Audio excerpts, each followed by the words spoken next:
안녕하세요. 따뜻하고 편안한 목소리로 책 읽어드리는 이나읍입니다. 무심히 흘러가는 나날, 늘 그렇듯 당연하게 맞이하는 아침.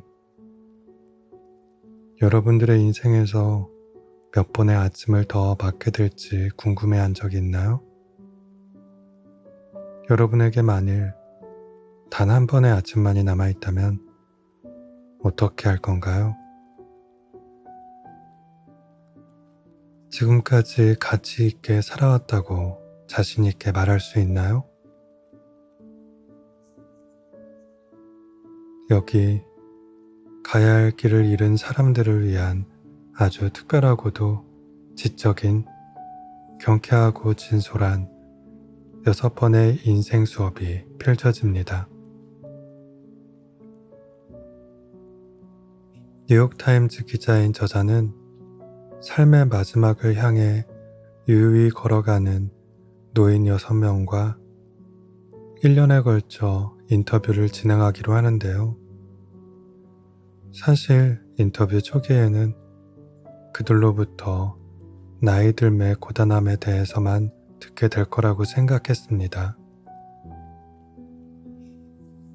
그러나 작가는 그들을 만나면서 인생이 송두리째 뒤집어지는 경험을 하였고, 마치 진정한 현자와도 같던 이들과의 대화를 통해 저자는 인생의 의미와 삶의 가치, 행복에 대해 함께 묻고 답하며 흔들리던 삶의 갈피를 잡아가기 시작합니다.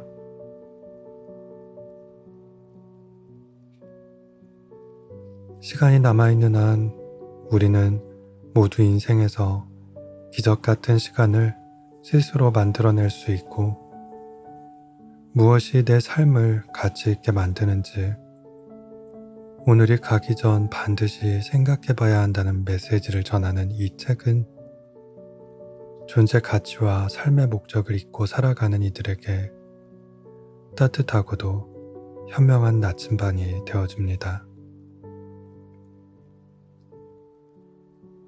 자신의 가치를 높이는 삶의 태도에 대해 배우고 싶은 사람, 행복을 어디에서 찾아야 할지 아직 모르겠는 사람, 소중한 단 한 번의 삶을 정말 제대로 살아보고 싶은 사람, 해가 기울 무렵 끝내 후회하는 하루를 맞이하고 싶지 않은 이들에게 이 책을 추천드립니다.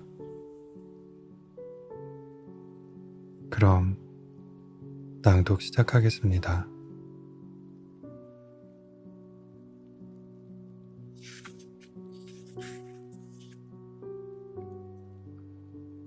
행복의 선택은 자신에게 달려있다.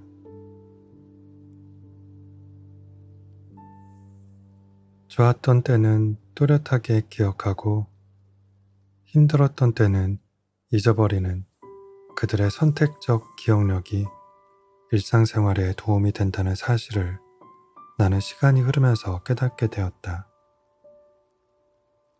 그들은 몸에서 일어나는 변화에는 어쩔 도리가 없었지만 더 긍정적인 효과를 얻을 수 있도록 자신의 과거를 마음대로 다듬어낼 수는 있었다. 나는 내 인생을 돌아볼 때 행복했다고 생각을 해. 루스는 마치 과거에 행복했는지도 우리가 결정할 수 있다는 듯 말했다. 기억 속에 남아있는 힘든 경험들도 현재에 큰 영향을 미쳤다. 그들은 대공황을 버텨냈고 배우자가 서서히 하늘나라로 떠나는 모습까지 지켜보았다.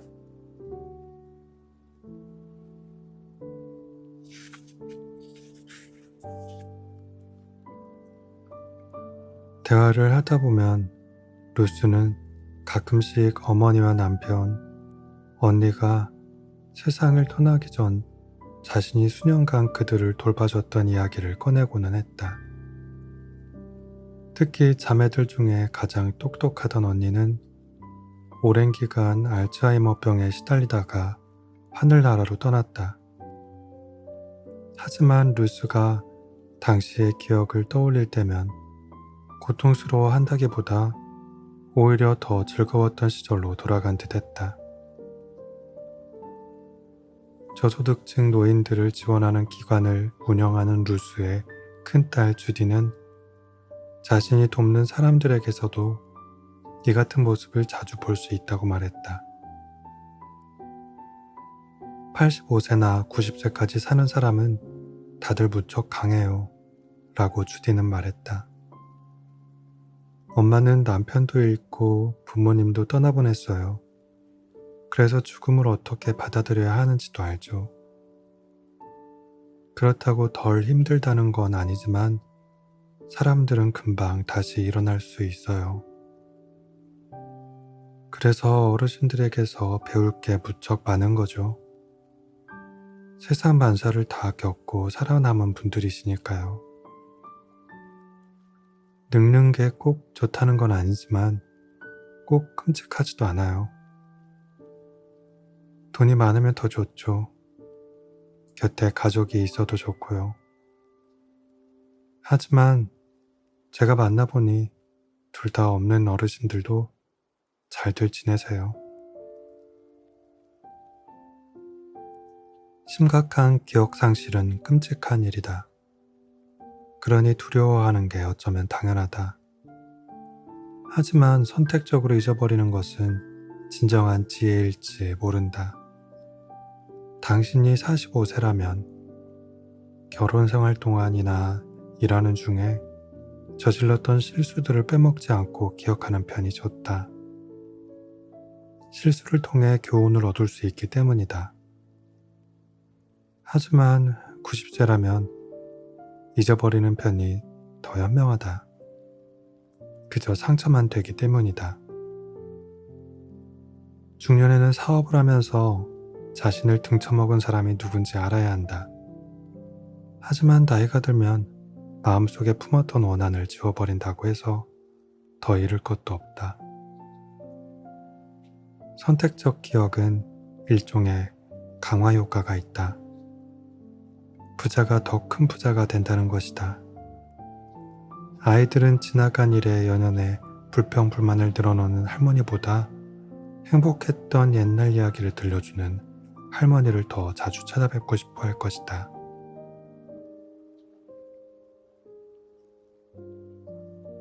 어느 날 나는 핑웡에게 지난 90년간 살면서 후회스러웠던 일들이 있는지 물어봤다. 우리는 그녀의 아파트에 있었다. 집은 자그마했지만 늘 먼지 하나 없이 깔끔했다. 핑은 더 이상 새 옷을 사지 않았기 때문에 목 부분이 살짝 해진 스웨터를 입고 있었다. 그녀는 매일 하루도 빼놓지 않고 창가 옆에 놓인 식물들을 가꾸었다. 정말 중요한 일이야. 꽃을 좋아하면 건강에도 좋아. 후회하는 일이 있냐고 내가 묻자 그녀는 고개를 가로저었다. 그럴 수가 없지. 어차피 과거로 돌아갈 수는 없잖아. 지난 일은 잊어버려야 해. 핑은 자신의 평범한 하루 일과를 들려주었다. 아침이 되면 그녀는 늦음하게 일어나 간병인이 전날 밤에 만들어둔 아침 식사를 데워 먹는다.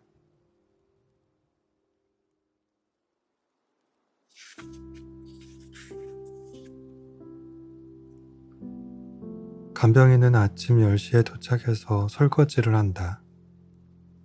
매일 아침마다 핑은 꽃에 물을 준다. 전에는 아침이면 운동을 하러 가곤 했지만 점점 그냥 빈둥거리는 편이 더 좋아졌다. 점심을 먹고 난 뒤에는 낮잠을 자고 3시가 되면 아래층으로 내려가서 두어 시간씩 바작을 한다. 늘 중국 남부의 광동성에서 온 세 여성들과 함께였다. 그녀가 마작에서 이기는 날이 바로 행복한 날이었다. 저녁이면 그녀는 딸과 통화를 하고 나서 같은 건물에 있는 여가 공간에서 책을 읽거나 수다를 떤다. 그녀는 밤에 텔레비전을 보지 않는다. 앉아있으면 등이 아팠기 때문이다. 그래서 그녀는 가끔씩 자기 전에 누워서 책을 읽는다. 몇 해 전 중국에 있는 친척에게 이메일을 쓰거나 스카이프로 전화를 하라며 딸이 노트북을 사주긴 했지만 놓을 만한 자리가 없었다. 그렇다고 필요할 때마다 들고 다니기엔 너무 무거웠다. 태블릿 PC도 시도해보았지만 손이 심하게 떨려서 터치스크린을 사용할 수 없었다. 그래서 핑은 몇 안 되는 사람들만 만나고 거의 움직이지도 않게 되었다. 게다가 얼마 전 같은 건물에 살며 가깝게 지내던 한 친구마저 하늘나라로 떠나버리자 활동 반경이 더 좁아졌다. 하지만 좁기는 해도 모든 게 알차게 짜여 있었다. 하나하나 그녀에겐 큰 의미가 있었다. 그녀는 아끼지 않는 사람들을 만나거나 좋아하지 않는 일을 하느라 에너지를 낭비하지 않았다. 진절머리 나는 일을 하거나 못된 친구들이 있는 학교에 더 이상 가지 않아도 됐다.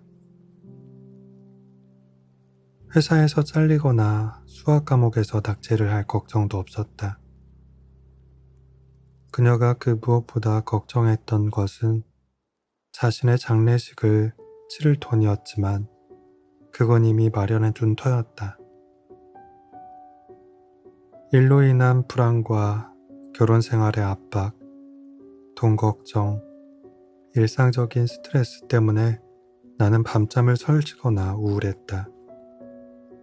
하지만 핑뿐만 아니라 다른 노인들에게는 이런 고민들이 존재하지 않았다. 핑은 이렇게 말했다. 지금은 사는 게 너무 쉬워. 젊었을 때야 미래가 저기 저 멀리 있는 것 같고 앞으로 자신이나 이 세상에 무슨 일이 벌어질지 모르니 두렵지. 그래서 늙었을 때보다 젊었을 때 걱정이 더 많은 거야. 하지만 이제 난 걱정이 없어. 미래로부터 자유로워진다고 생각해보자. 그건 바로 반드시 일어날 단 한 가지 사건인 죽음을 제외한 나머지, 즉 일어나지 않을 수도 있는 모든 일로부터 자유로워지는 것이다. 단 1분일지라도 그 기분이란 마치 처음 하늘을 나는 것처럼 가볍고 자유롭다. 우리는 대부분 매일 이 미래의 무게에 짓눌려 살아가고 있다. 하지만 고령자들처럼 생각한다면 누구든 홀가분한 인생 여행을 떠날 수 있다. 1980년대 스웨덴의 사회학자 라르스 토른스탐은 대부분의 사람들이 핑처럼 나이가 들면서 많은 것을 잃고도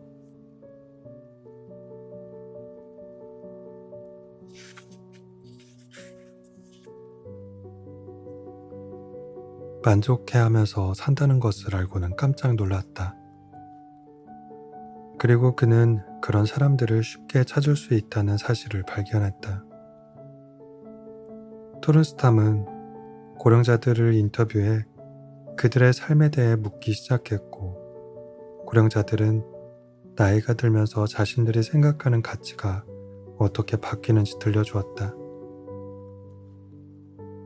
우선 첫 번째는 무엇을 하고 누구와 시간을 보낼지에 대해 점점 더 까다로워진다는 것이었다. 칵테일 파티에서 사람들과 어울리거나 누군가에게 작업을 거는 일은 더 이상 큰 재미가 없었다. 그들은 새로운 친구를 사귀거나 새로운 인간관계를 맺으려 하지 않았다. 두 번째는 나이가 들수록 점점 자기 중심적인 사고에서 벗어나 자신이 큰 전체의 일부라는 인식을 하게 된다는 것이다. 고령자들은 자신들이 외로이 홀로 있는 게 아니라 명상을 하며 혼자 보내는 시간을 중요하게 여긴다고 말했다. 토른스탐은 노년을 다른 시각으로 보는 제로 트랜센더스라는 용어를 만들어냈다. 노년이 쇠퇴기가 아니라 물질에 대한 걱정을 초월해 진정 가치가 있는 것에 집중하는 인생의 절정기라는 것이다. 노년으로 가는 시간들은 이 시기를 준비하는 기간이라고 그는 설명했다. 토른스탐은 74세에서 104세 사이의 사람들에게 50세 이후에 그들의 가치관이 어떻게 변했는지에 대해 묻는 조사를 실시했다. 이제 나는 얄팍한 인간관계에 흥미가 줄었다. 라는 문항에는 전체 75%에 달하는 사람들이 동의했고, 나는 사색하는 시간이 더 즐거워졌다. 라는 문항에는 3분의 2가 긍정했다. 물질적인 것들은 전부 다 중요하지 않다 해서 81%가 동의했다. 그들은 점점 더 타인을 배려하게 되었고 인생에는 절대 풀지 못할 수수께끼들이 있다는 사실을 인정하게 되었다. 놀라운 일이었다. 직장에서 출세하고 새로운 기술을 배우는 흔히 발전이라고 여기는 것들은 하지 않는데도 노인들은 여전히 더 심오한 방식으로 진화하고 있었다. 토른스탐이 발견한 눈에 띄는 사실 중 하나는 노인들이 기억과 최근 경험 사이에 경계를 모호하게 만들어 과거와 현재를 동시에 살고 있는 것처럼 보인다는 점이다. 그들은 과거에 나눴던 대화들을 되새겼고 이미 고인이 된 사람들에게는 자신들의 예전 잘못을 사과했고 오래전부터 좋아하는 것들에 새삼 감사했다. 토른스탐의 연구 대상은 스웨덴과 덴마크 사람들이었다. 후하기로 소문난 사회복지 혜택을 누리고 있는 그들에게서도 노년을 초월한다는 제로 트랜센던스 개념은 찾아볼 수 있었다. 플로리다 대학에서 지혜와 노화에 대해 연구하고 있는 모니카 아델트 교수는 복잡한 감정들을 받아들이고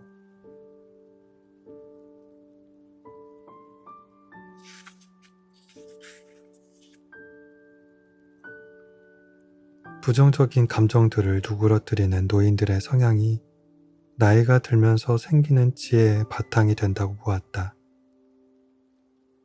지혜는 천재성도 아니고 전지전능한 힘도 아니다. 다시 말해 지혜로 상대성 이론을 발견하거나 중동의 위기를 하루아침에 해결할 수 없다. 하지만 경험에서 우러나온 능숙함이 필요하다. 모차르트는 천재였지만 당신과 나의 어머니는 현명하다. 고령자들이 정말로 더 현명한가를 측정해보기 위해 아델트 교수는 3차원 지혜 척도를 고안해냈다. 이 척도에는 인지, 반성, 정서의 세 가지 축이 그려져 있다. 각 개인에 따라 특정한 한 가지 측면이 나머지 측면들에 비해 강할 수도 있지만 현명한 사람들은 이 세 가지 모두를 골고루 활용했고 그로 인해 각각의 측면이 다른 측면들을 더욱 보강해 주었다. 아델트 교수는 이 척도를 통해 실제로 나이가 들수록 더 현명해지며 현명해질수록 더 행복해진다는 사실을 발견했다. 그 효과는 행복감이 낮은 양로원이나 호스피스에 있는 사람들을 대상으로 한 연구에서 특히 두드러졌다. 더 현명하다고 평가된 사람들은 혼자 독립적으로 살고 있는 또래들만큼이나 자신의 삶을 더 만족스러워했다. 현명한 사람은 더 나은 결정을 내리고 더 현실적인 기대를 하며 일이 잘 풀리지 않을 때에도 덜 실망한다. 고령자들은 결코 쓸 수 없는 재산에 욕심을 내거나 이룰 수 없는 욕망을 품지 않는다. 게다가 기억나지 않으니 무시당했다고 복수한다며 입에 거품을 물지도 않는다.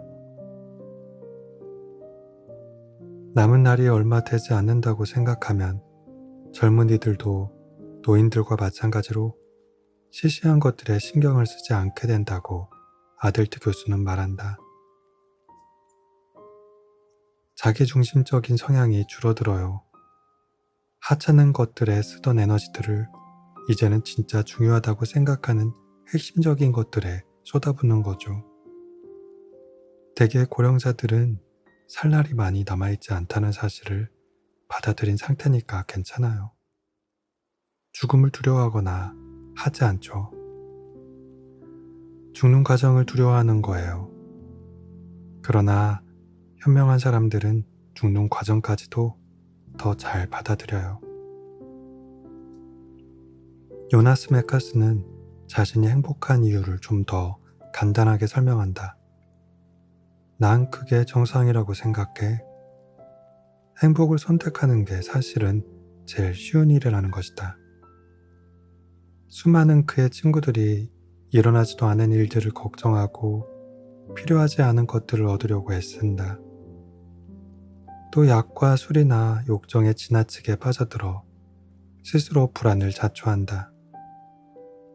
하지만 그는 소련과 나치에 시달렸던 일도 결국엔 좋은 결과를 낳았다고 말했다. 덕분에 뉴욕으로 와서 새 삶을 읽어나가게 되었다는 것이다. 맞아. 나는 앞을 내다볼 수 있는 것 같아. 어느 날 그의 집에서 그가 말했다. 나는 뭐가 변하고 뭐가 그대로일지 아니면 살짝만 변하고 말지를 더 잘 알아. 내 친구들은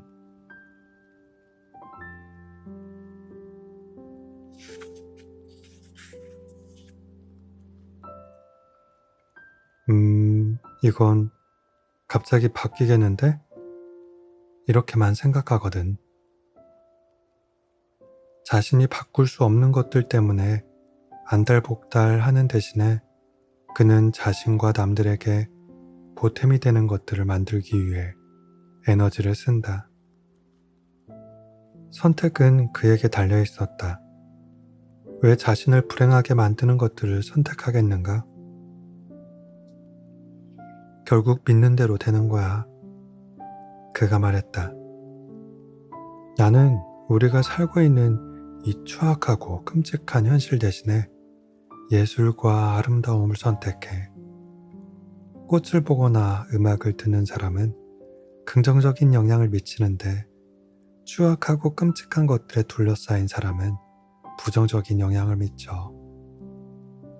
그래서 나는 옛 시인이나 과학자, 성직자, 가수, 음유시인들에 반하지 않고 인간을 더 아름답게 만들기 위해 뭐든 하는 게 내 의무라는 생각이 들어.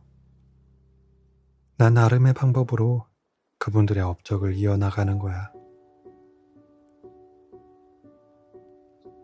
나이와 상관없이 현명해지기 위해서는 제일 먼저 우리도 죽는다는 사실을 진심으로 받아들이고 그 안에서 더욱 만족하면서 살아야 한다.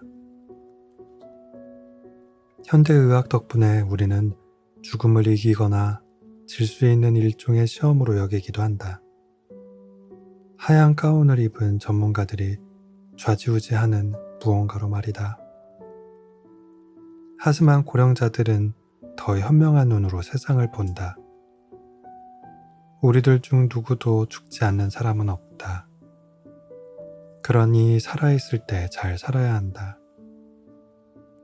우리 조상들이 집에서 사랑하는 사람들에 둘러싸여 따뜻한 보살핌을 받으며 돌아가시던 마지막 순간을 우리도 원한다면 그런 사랑을 받기 위해 노력하면서 살아야 하지 않겠는가? 2000년 전 스토아과 철학자인 세네카는 이렇게 주장했다. 노년을 소중히 여기고 사랑해야 한다. 어떻게 해야 할지 알든 모르든 즐거움이 가득 넘치는 시간이기 때문이다. 인생은 추락하기 전 천천히 아래를 향해 내려올 때가 가장 즐겁다.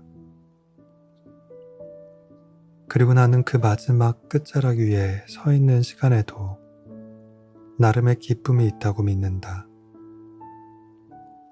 그렇지 않으면 기쁨을 원치 않는다는 사실 자체가 바로 기쁨이 될 수도 있다. 드디어 뭔가를 원하는데 질려버렸고 다 끝났다니 얼마나 마음이 편하겠는가. 카스텐슨 교수는 조슈아 엘 프리먼 라피의 말을 인용했다. 죽음은 삶의 적이 아니라 친구라는 생각이 가끔 든다. 언젠가 끝이 있다는 사실 덕분에 삶이 더 소중하게 느껴지기 때문이다.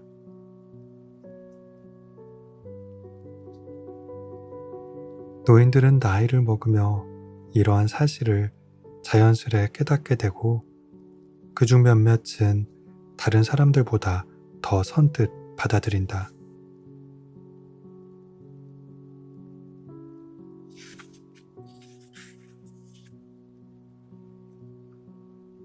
하지만 꼭 나이를 먹지 않아도 이렇게 생각할 수 있다. 그저 마음먹기에 달려있다.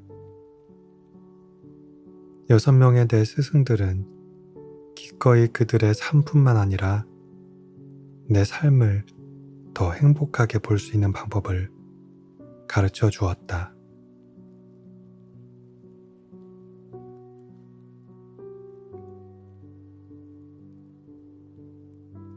오늘도 끝까지 낭독을 들어주신 여러분들께 진심으로 감사드립니다. 굿나잇.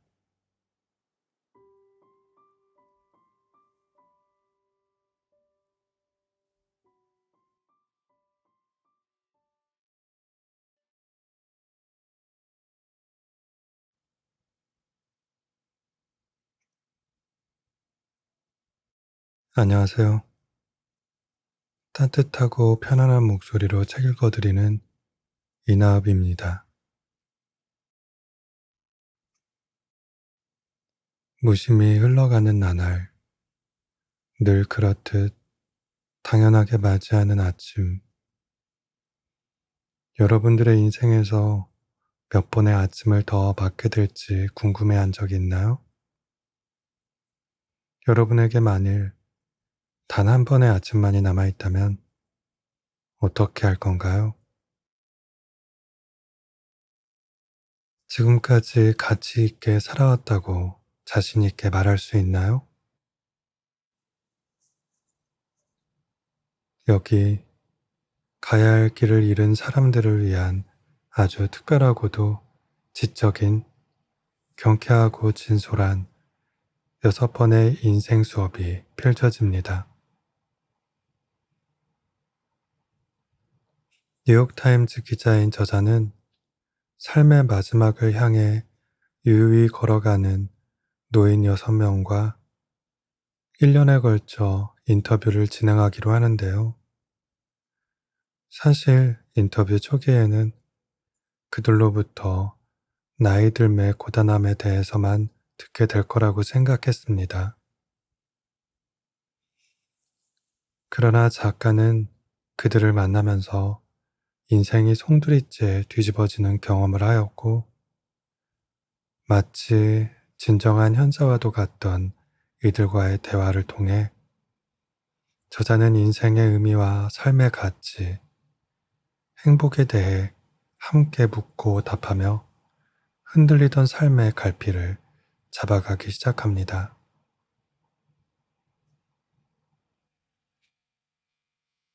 시간이 남아있는 한 우리는 모두 인생에서 기적 같은 시간을 스스로 만들어낼 수 있고 무엇이 내 삶을 가치 있게 만드는지 오늘이 가기 전 반드시 생각해 봐야 한다는 메시지를 전하는 이 책은 존재 가치와 삶의 목적을 잊고 살아가는 이들에게 따뜻하고도 현명한 나침반이 되어줍니다.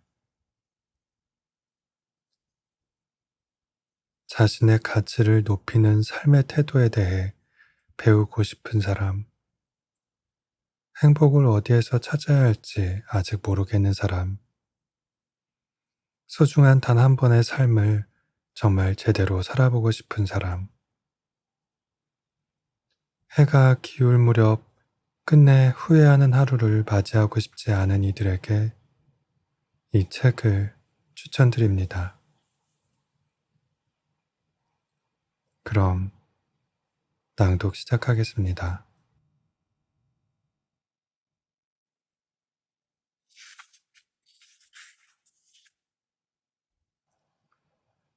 행복의 선택은 자신에게 달려 있다.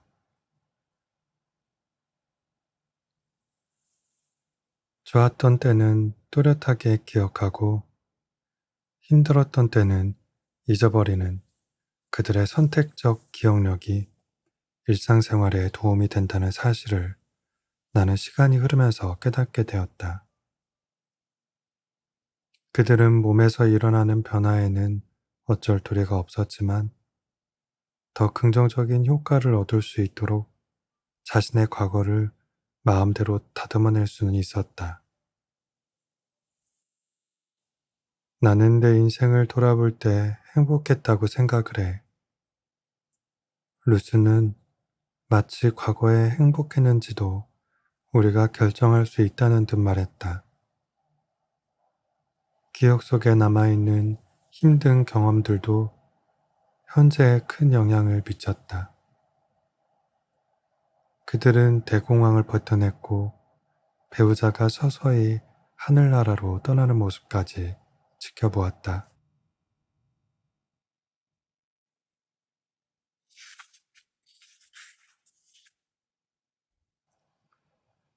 대화를 하다 보면 루스는 가끔씩 어머니와 남편, 언니가 세상을 떠나기 전 자신이 수년간 그들을 돌봐줬던 이야기를 꺼내고는 했다.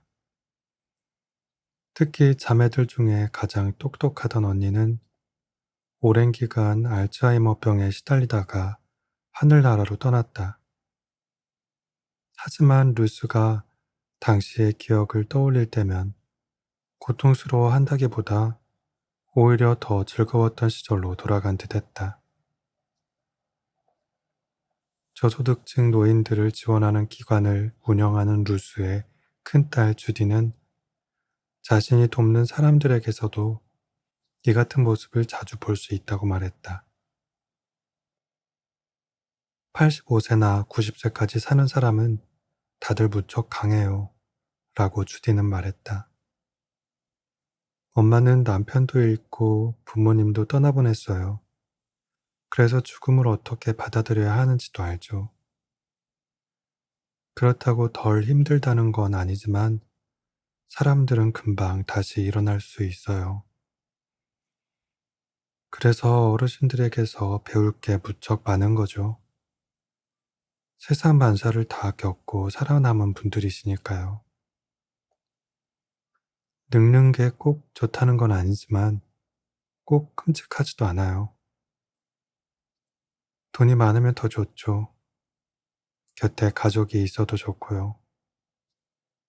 하지만 제가 만나보니 둘 다 없는 어르신들도 잘들 지내세요. 심각한 기억 상실은 끔찍한 일이다.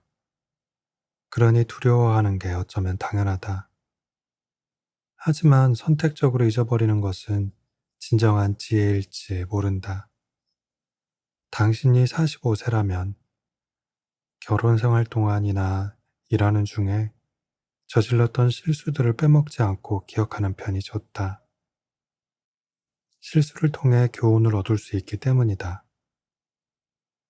하지만 90세라면 잊어버리는 편이 더 현명하다. 그저 상처만 되기 때문이다.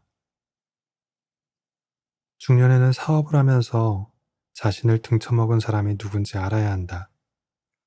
하지만 나이가 들면 마음속에 품었던 원한을 지워버린다고 해서 더 잃을 것도 없다. 선택적 기억은 일종의 강화 효과가 있다. 부자가 더 큰 부자가 된다는 것이다. 아이들은 지나간 일에 연연해 불평불만을 늘어놓는 할머니보다 행복했던 옛날 이야기를 들려주는 할머니를 더 자주 찾아뵙고 싶어 할 것이다.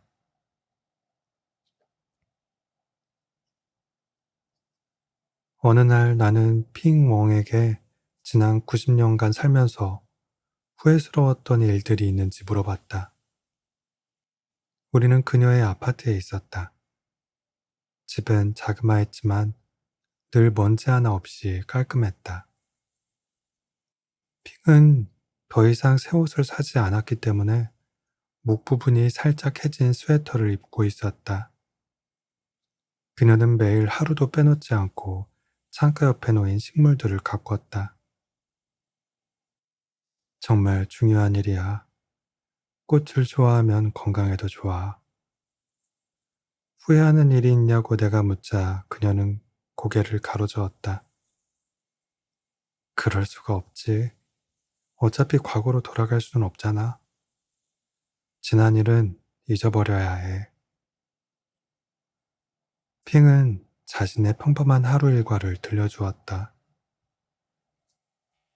아침이 되면 그녀는 늦음하게 일어나 간병인이 전날 밤에 만들어둔 아침 식사를 데워 먹는다.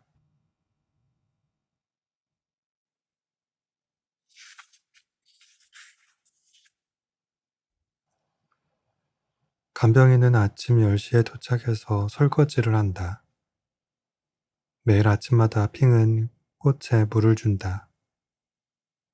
전에는 아침이면 운동을 하러 가곤 했지만 점점 그냥 빈둥거리는 편이 더 좋아졌다.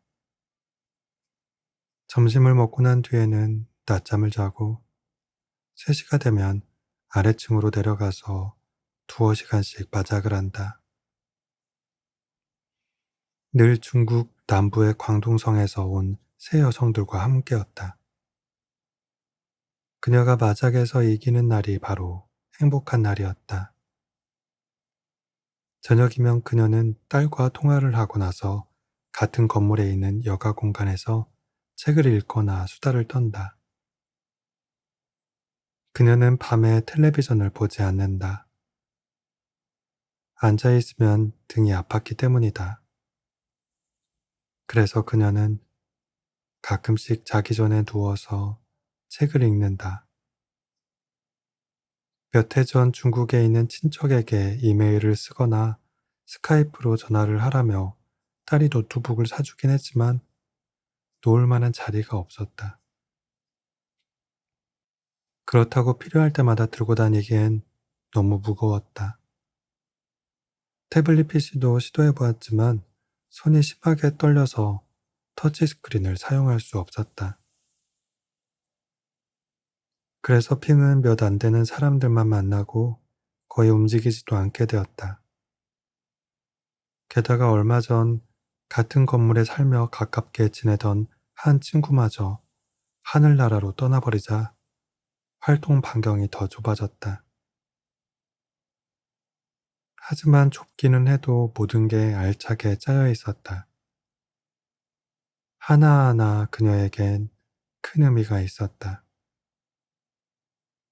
그녀는 아끼지 않는 사람들을 만나거나 좋아하지 않는 일을 하느라 에너지를 낭비하지 않았다. 진절머리 나는 일을 하거나 못된 친구들이 있는 학교에 더 이상 가지 않아도 됐다. 회사에서 잘리거나 수학 과목에서 낙제를 할 걱정도 없었다. 그녀가 그 무엇보다 걱정했던 것은 자신의 장례식을 치를 돈이었지만 그건 이미 마련해 둔 터였다. 일로 인한 불안과 결혼 생활의 압박, 돈 걱정, 일상적인 스트레스 때문에 나는 밤잠을 설치거나 우울했다. 하지만 핑뿐만 아니라 다른 노인들에게는 이런 고민들이 존재하지 않았다. 핑은 이렇게 말했다. 지금은 사는 게 너무 쉬워. 젊었을 때야 미래가 저기 저 멀리 있는 것 같고 앞으로 자신이나 이 세상에 무슨 일이 벌어질지 모르니 두렵지. 그래서 늙었을 때보다 젊었을 때 걱정이 더 많은 거야. 하지만 이제 난 걱정이 없어.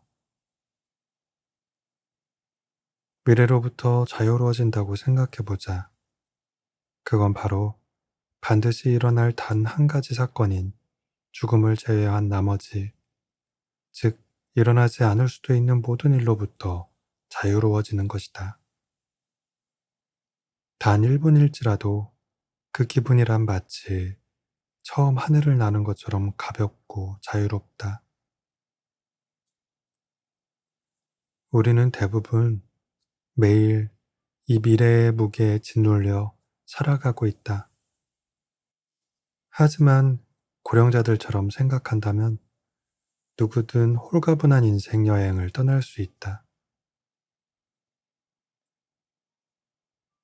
1980년대 스웨덴의 사회학자 라르스 토른스탐은 대부분의 사람들이 핑처럼 나이가 들면서 많은 것을 잃고도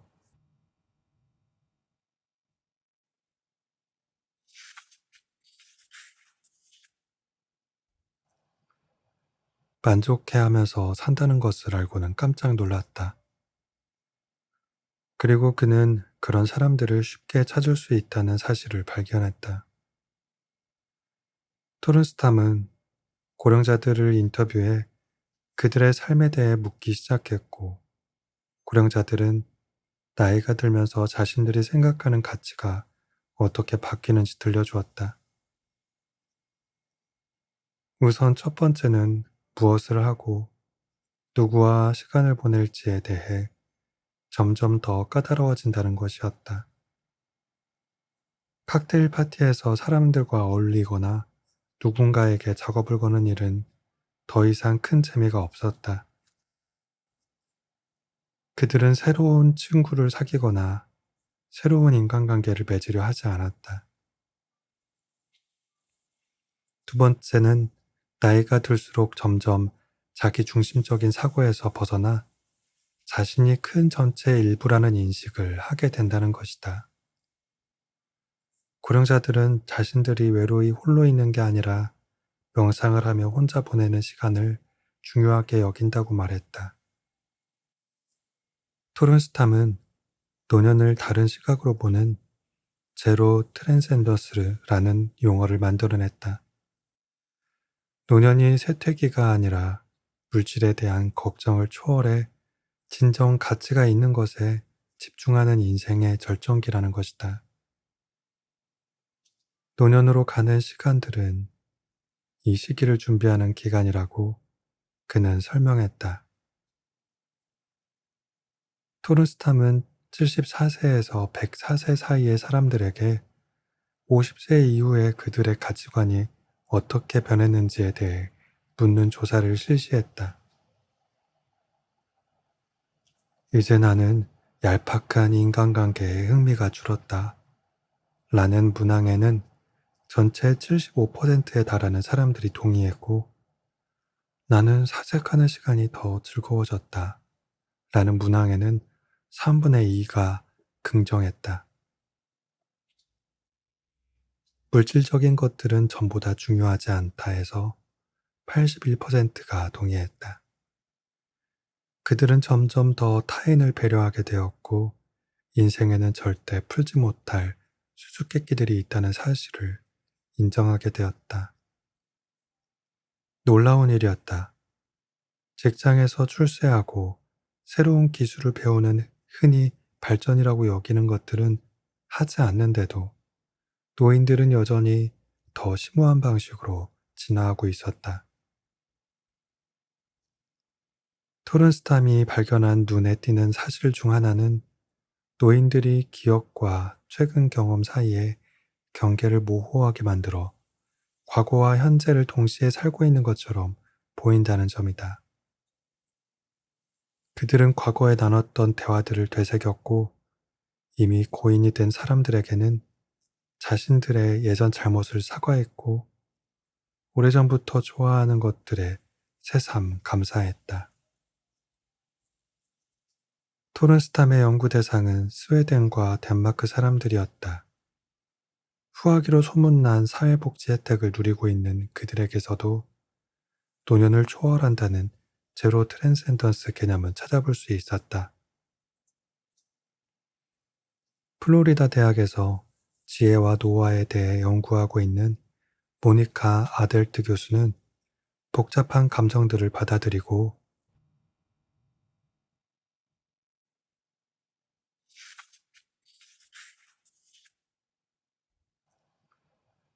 부정적인 감정들을 누그러뜨리는 노인들의 성향이 나이가 들면서 생기는 지혜의 바탕이 된다고 보았다.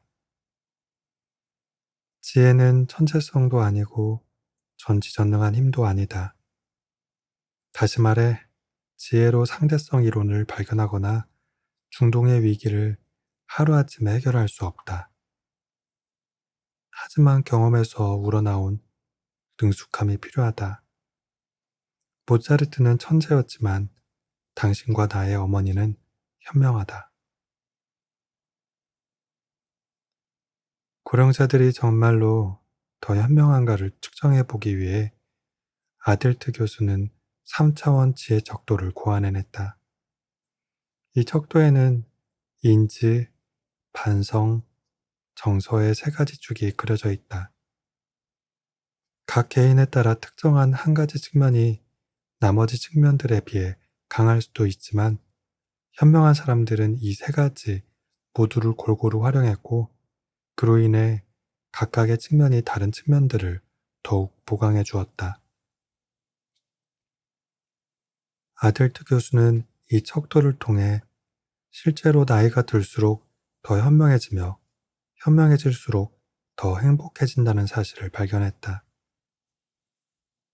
그 효과는 행복감이 낮은 양로원이나 호스피스에 있는 사람들을 대상으로 한 연구에서 특히 두드러졌다. 더 현명하다고 평가된 사람들은 혼자 독립적으로 살고 있는 또래들만큼이나 자신의 삶을 더 만족스러워했다. 현명한 사람은 더 나은 결정을 내리고 더 현실적인 기대를 하며 일이 잘 풀리지 않을 때에도 덜 실망한다.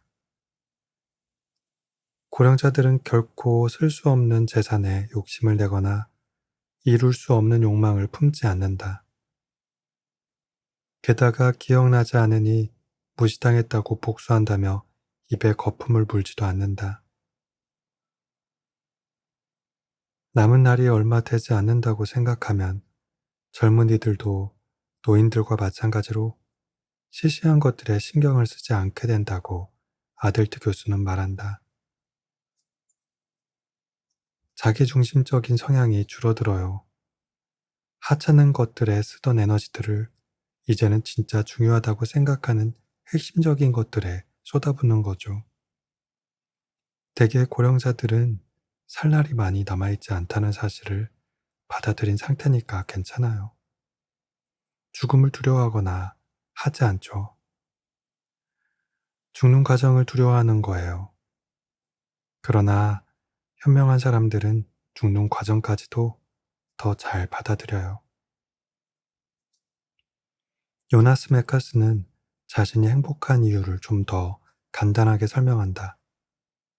난 그게 정상이라고 생각해. 행복을 선택하는 게 사실은 제일 쉬운 일이라는 것이다. 수많은 그의 친구들이 일어나지도 않은 일들을 걱정하고 필요하지 않은 것들을 얻으려고 애쓴다. 또 약과 술이나 욕정에 지나치게 빠져들어 스스로 불안을 자초한다. 하지만 그는 소련과 나치에 시달렸던 일도 결국엔 좋은 결과를 낳았다고 말했다. 덕분에 뉴욕으로 와서 새 삶을 읽어나가게 되었다는 것이다. 맞아. 나는 앞을 내다볼 수 있는 것 같아. 어느 날 그의 집에서 그가 말했다. 나는 뭐가 변하고 뭐가 그대로일지 아니면 살짝만 변하고 말지를 더 잘 알아. 내 친구들은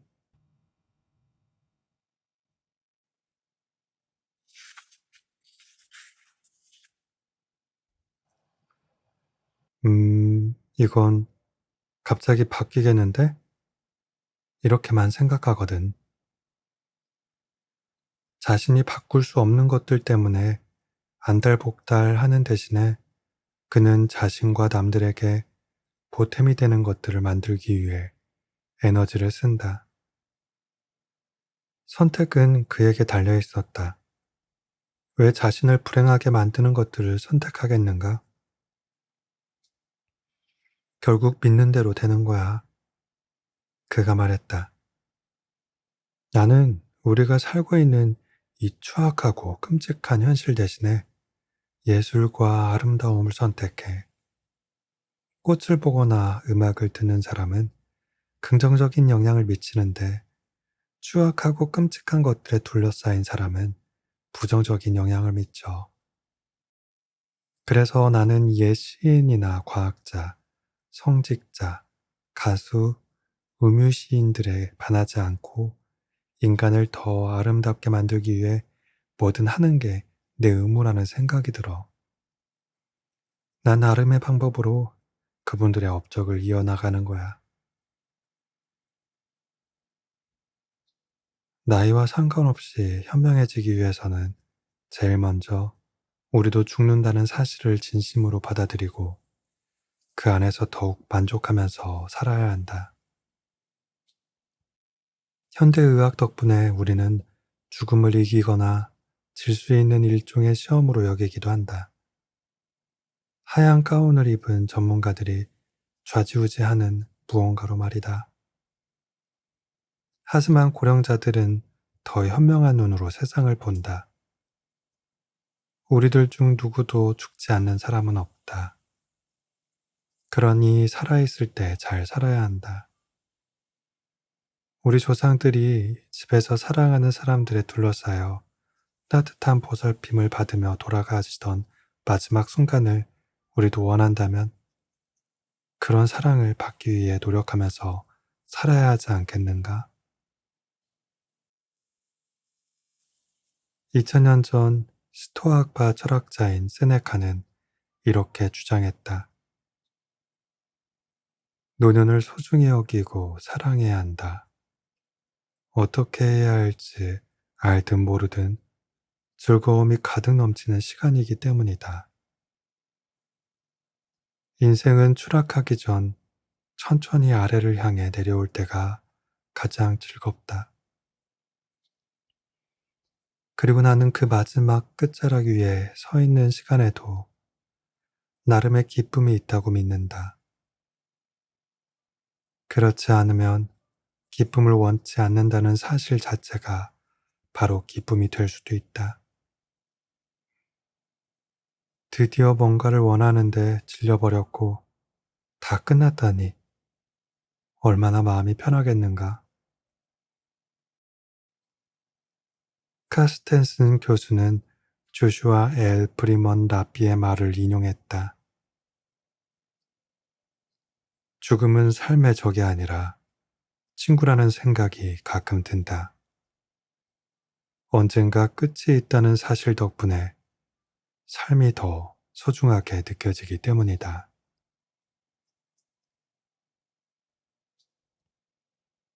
노인들은 나이를 먹으며 이러한 사실을 자연스레 깨닫게 되고 그중 몇몇은 다른 사람들보다 더 선뜻 받아들인다.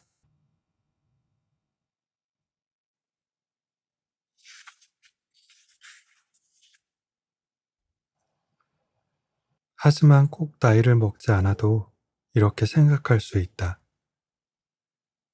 그저 마음먹기에 달려있다. 6명의 내 스승들은 기꺼이 그들의 삶뿐만 아니라 내 삶을 더 행복하게 볼 수 있는 방법을 가르쳐 주었다.